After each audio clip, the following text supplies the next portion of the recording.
This is Veterans, a production of the United Veterans Organization of Nassau County. My name is Ed Allman. I'd like to thank Altice USA for providing the training for our crew and for the use of their studio facilities here in Hauppauge.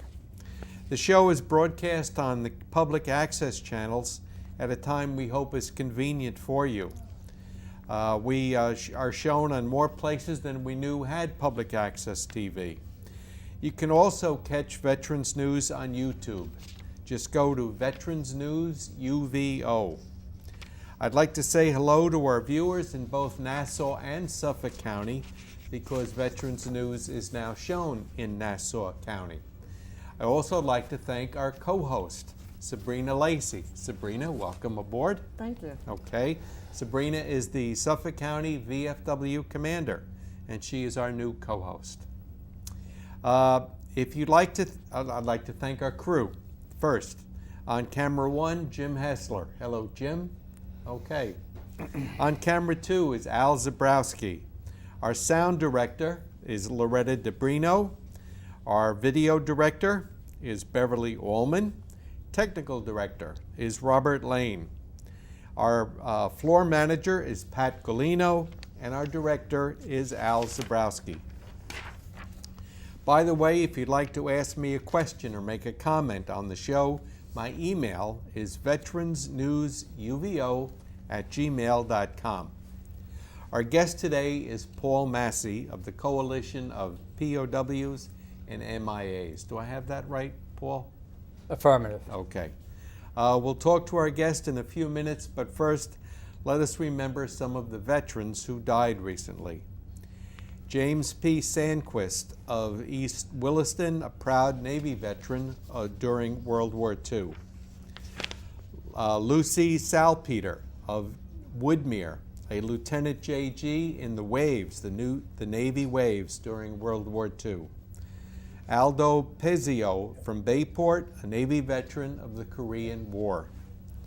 Albert Morelli of East Setauket, a Korean War veteran of the U.S. Army. Edward Chusano of Carl Pace, an American Legion and proud veteran of World War II. Bernard Welsh of Williston Park was a Marine Corps Lance Corporal.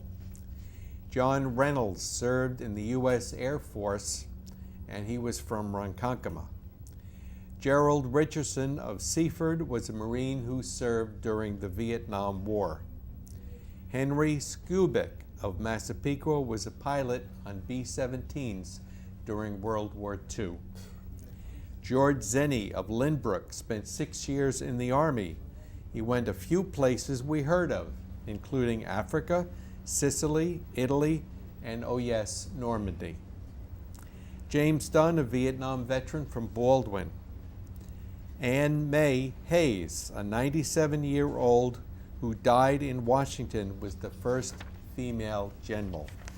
That was Anna May Hayes. Arthur Cologne of Syosset, an Army sharpshooter during the Korean War. Joseph Dudak of Seaford was a ship fitter during World War II.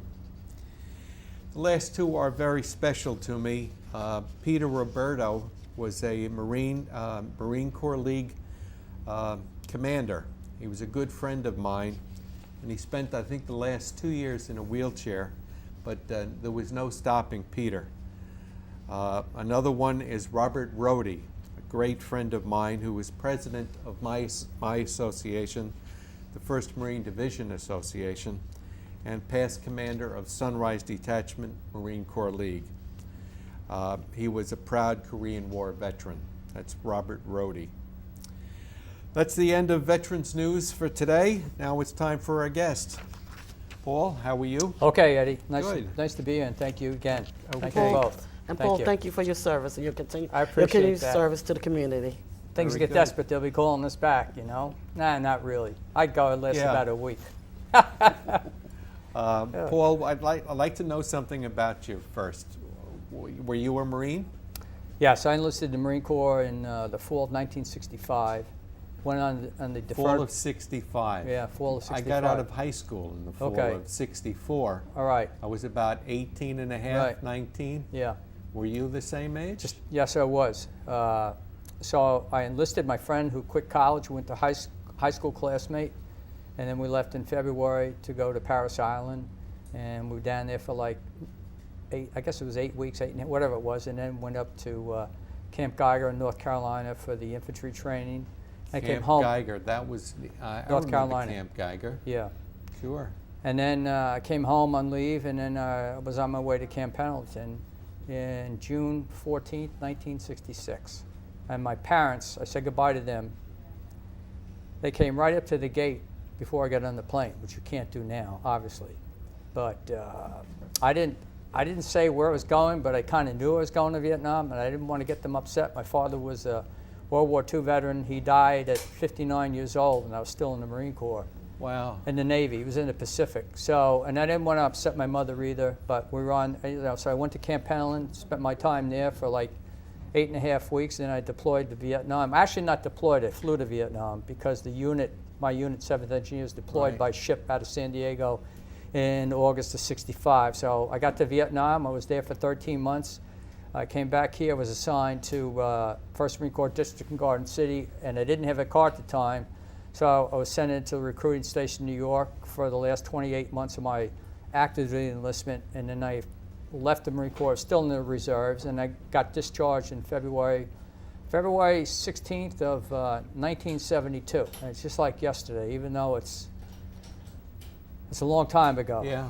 When you first was deployed and you hit boots on the ground in Vietnam, what was your mindset at 18 years old?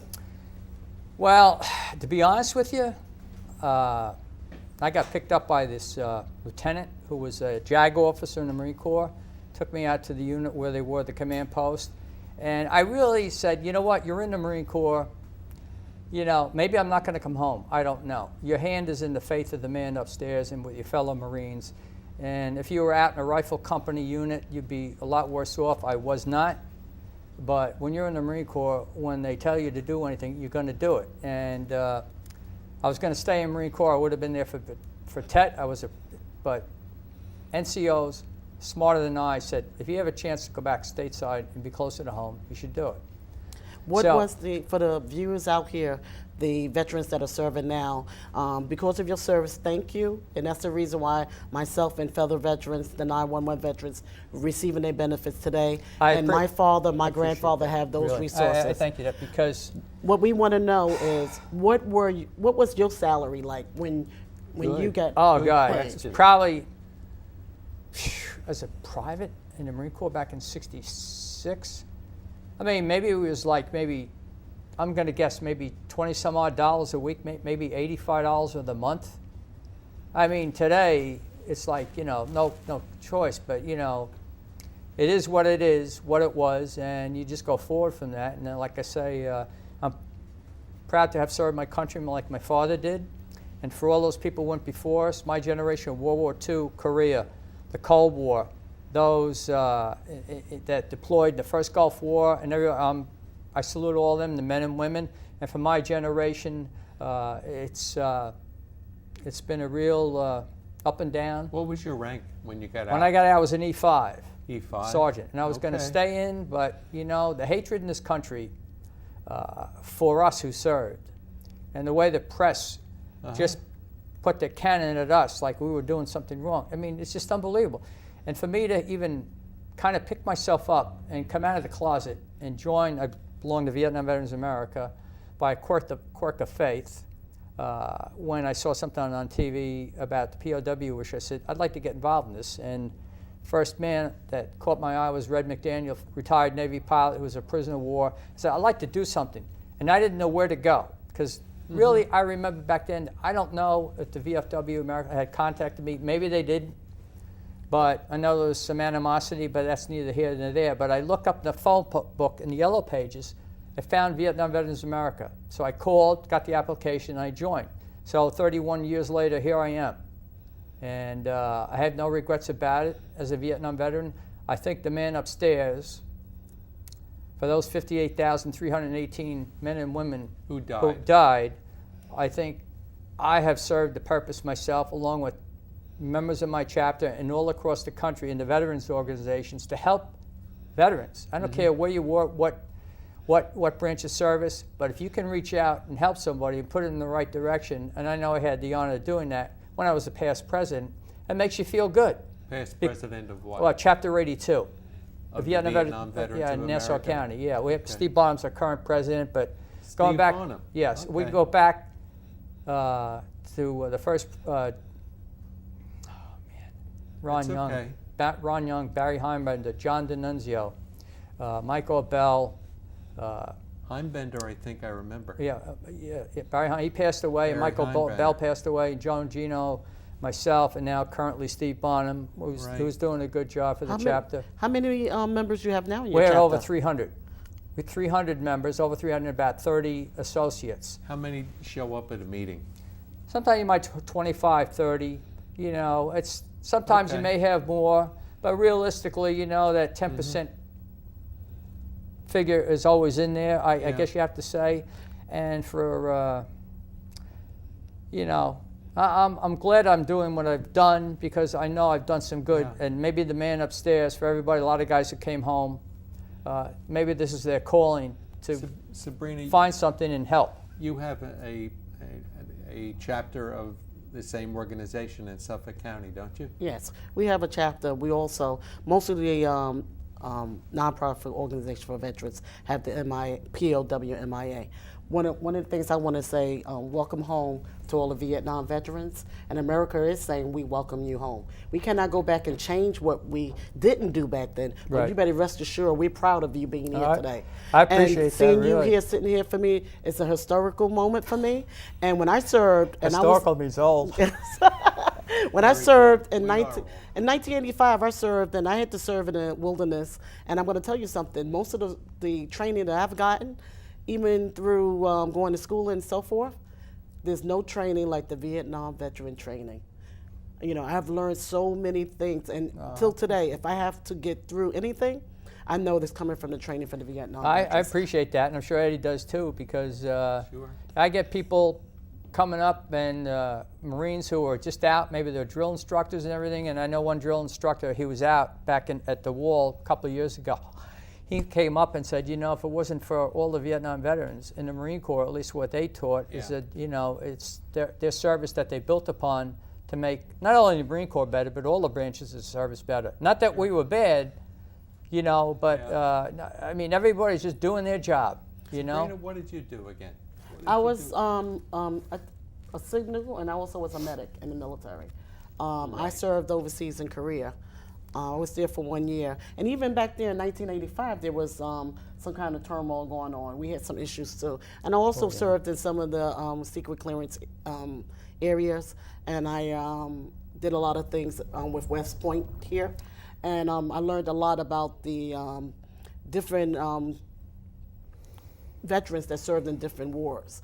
The World War II, the Vietnam veteran wars, they have a different type of character than the Iraqi wars, Iraqi war soldiers. However, when you put everybody together, we all served. We may serve different, but in the time that we serve, that's what we're doing. We're trying to get through, just like you did. And I want to say this, that the Vietnam Veterans Memorial Fund, that was the 30th anniversary this past November, the dedication, and Secretary of the Interior, Ron Zinke, was there. And he spoke when he was a SEAL detachment in Afghanistan when Masi was still on active duty. And he told the story of he was out there with General Mattis, and they were looking at something for whatever the situation was for what they were going to do. And all of a sudden, somebody comes up and tackles the commander down on the ground. He gets up, and he says, and it was a Marine. He said, "Sir, the reason why I did that was because the enemy was shooting at us." Ah, He has an affinity for the Marines. At the end of the ceremony, at the wreath laying ceremony, at the end, I asked Secretary Zinke to come up. He says, "I'll be proud." He gives me a high five and comes over and stands where for Verizon, the Veterans Advisory Board that I'm on, and we had the picture taken. But he has always a great affinity for the Marines, and I appreciate that. But I appreciate anybody that says thank you to us. But for these kids today, they're the best we have. I mean, Sure. I don't think I could do that because you're older. When you're younger, you have no fear. Yeah. But what you did was important, and Korea is such a hot spot Yes. today. Oh my God. But your character that you have, the same character that the Iraqi soldier have, they know they have to do what they have to do. Oh, but they- they also know it's a long run, so they know that they have to prepare themselves every day because they don't know what's going to come. You got that And right. for everyone out there, the United Veterans Organization, how long were you a member of the United Veterans Organization? Long time. All right.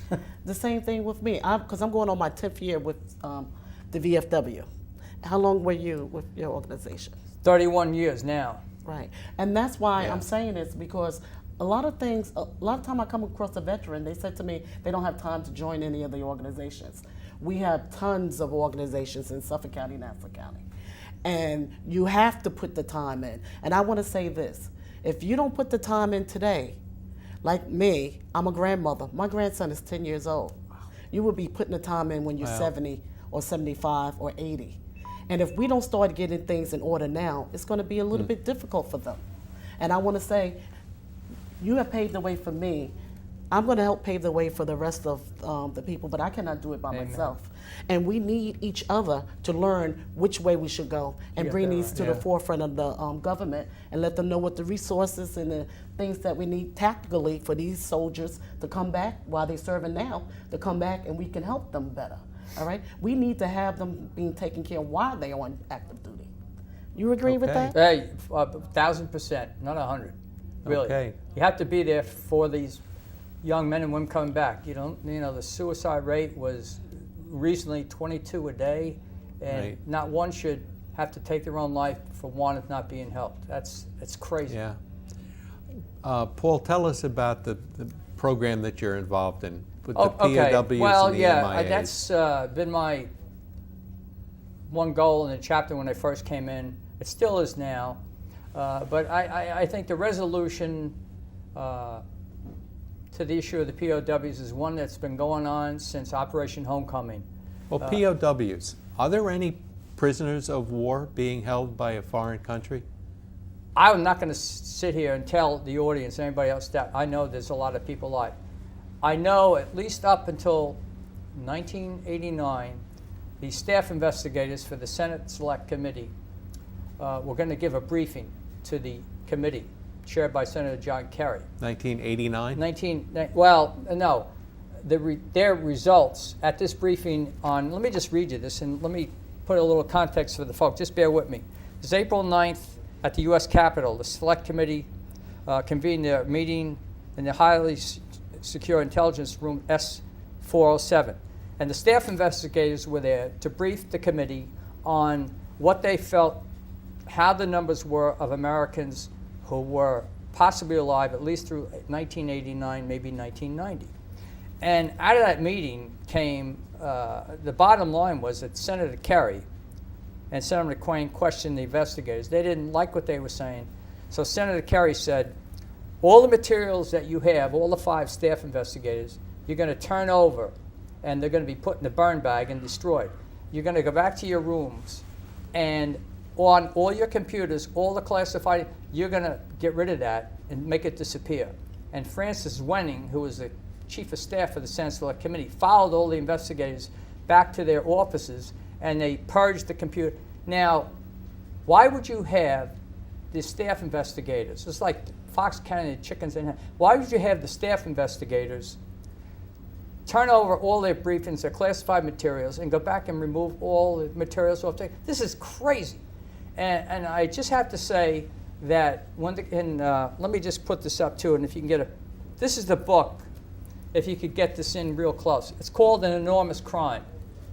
And it was written by Beth Stewart, whose father's an Air Force pilot who is missing, and Congressman Bill Hendon. He's taken a lot of heat in this issue, but he wrote this book. It took him 10 years to write. But this book, in the back, every chapter is footnoted for the information that was culled out of the archives. In other words, anything was declassified was footnoted in this book. And it's just amazing the way everything was poo-pooed in the Senate Select Committee. No, the satellite imagery that was picked up, the codes that were on the ground that may have been carried by a pilot who was missing, and that's why they go to Joint Search, Escape, and Evasion School. It was all random shadows and rocks. I mean, why send these great heroes to Search and Escape and Evasion School, and then when this stuff happens, you know, and there was a long period of time. You know, the satellite imagery picked up in 1992 outside of out of this prison in North Vietnam, that letters GX2527. Some of the numbers related to an Air Force pilot who was missing. But then I even asked Senator D'Amato, he got involved in this to find out, and they kind of poo-pooed this thing also. But you know what? Let me just back this up with something else. Okay, and again, it's an enormous crime by Bill Hendon and Beth Stewart. It was on the New York Times bestseller list. You can't make this up. It goes from the Bay of Pigs invasion in Cuba, where we ransomed these fighters out, right up until the conclusion of the Senate Select Committee, which issued their report in 1993. But I want to bring something else. This was a document, and I want to bring this up. It's secret.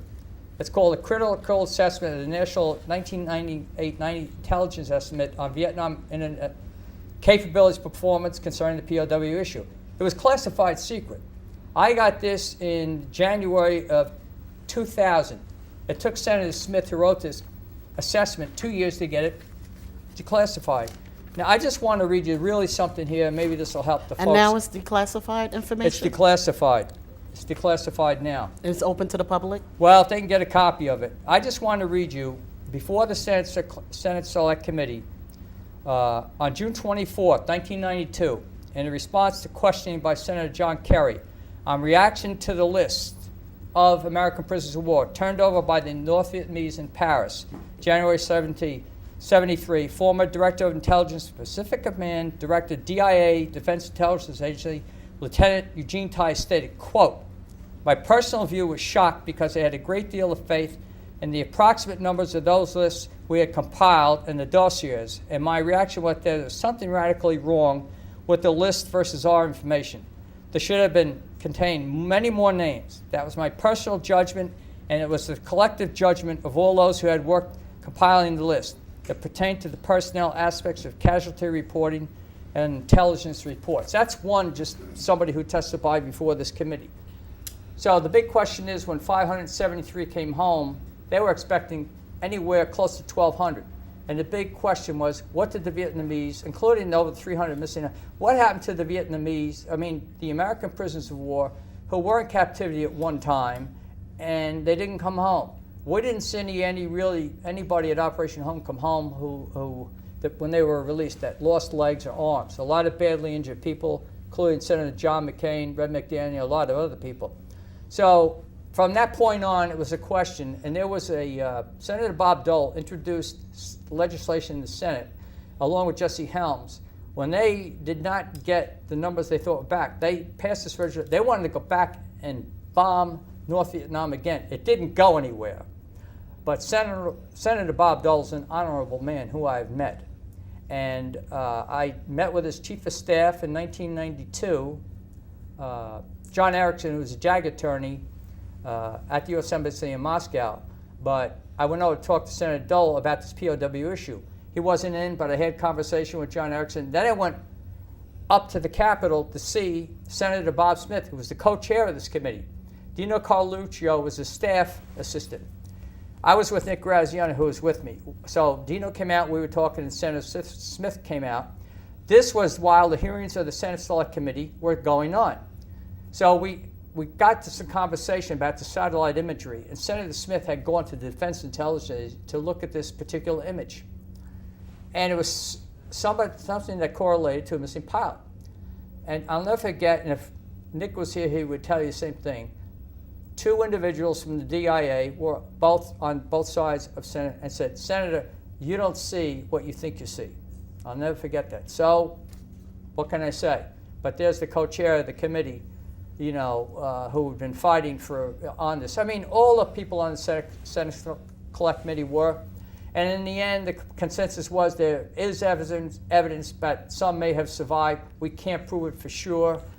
And So that was in 1992. 92, yeah. So today, 2018, we Right. can say now, where are we with this? Okay, we're with this, and I don't think it's going to go anywhere. But the resolution was introduced by Congressman Walker down in North Carolina, House Res 590, to establish another committee in the House, which would be funded by the funds that they would have to get, and they would have to approve all this for the staff to continue to investigate this issue, because he had some, down in his district, some veterans who maybe were in Korea or World War II on this issue. It has 7 co-sponsors on it. We have Congressman Swazi, Congressman King, and Congresswoman Kathy Rice. I had made 2 trips out to Congressman Zeldin's office, but he's not on. But there's only like 8 co-sponsors. And I'm saying, this is America, the land of the free and the home of the brave and the land of the free. And you know what? There may nobody alive, but you know what? In the end, what should be the grand prize is the truth on what happened to our American service personnel, either in Laos or South or North Vietnam, if they were captured alive and they did not come home, and we expected to come home. So I don't know what it takes. I've really worked this issue, and it's time that I can't get back, but it is, as a Vietnam veteran since I came home, for any of those names on the wall that may be missing, maybe something could happen. I don't know. I can't say for sure. I'm not here to politicize this. I'm saying these are people who went in harm's way. They're American citizens, and if we don't have our freedom in this country today, we have nothing. We have to have freedom for our American people. We don't need anybody doing what they do in Europe and all the other stuff that's going on here. This is America, and you can say and do what you want, and I respect people for that. I don't care what side of the issue you're on this. But one time in Washington, can all these people come together and say, let's work on this issue? I don't have to care if you got to go back over and talk to the Vietnamese. 50% of the population wasn't around, the war was over. But just something is there, and based upon the stuff that I've seen that's been declassified, there has to be some consensus that they were alive, what happened to them? And who's going to make this happen? Is it old news? Well, it's not old news to me when you came home and families of those names on the wall who probably, and friends and relatives, probably affects 1 million people. And I'm glad the wall is built. It's a place of honor and dignity. And it's a motivation for me to kind of continue what I'm doing. Not only for this issue, but all the other issues that affect us. You still know a well-known woman that's the sister of a Korean War Irene MIA? Mandra. Irene Whose Mandra. brother, Philip, was missing in North Korea. And she saw a photo one time, or was a short piece in the movie, that she could have sworn that was her brother. Her brother. Now, when President Clinton was the president, Where is she living at she now? lives in Farmingdale. Farmingdale. And are you working with her? Well, I haven't talked to Irene in a long time, but she knows where my heart is, and I know where her heart is too. She belongs to the National Alliance of Families. There's the National League of Families, but the National Alliance, which includes World War II, Korea, Vietnam, Okay, and with this everything else. issue that you pose, what can we do to move forward with this? We just And- have a minute left of the Yes. show. Okay, we need to ask anybody out there, you don't have to be a veteran, to ask our legislators here in Long Island to support the House Res 590, although we have support on this. But across the country, I checked today, there's nothing updated on this. It's called the House. House Res 590. Okay. And there's a Senate Resolution 120, which is called Bring Them Home Alive Act, which is to classify Okay. all this information. We've got to go, Paul. I'm sorry to say. Hope I can see you all next month. This has been a great show. Thank you again, Eddie. I appreciate it. And thank you very much. Thank you, Eddie. Right. Thank you very much. Okay.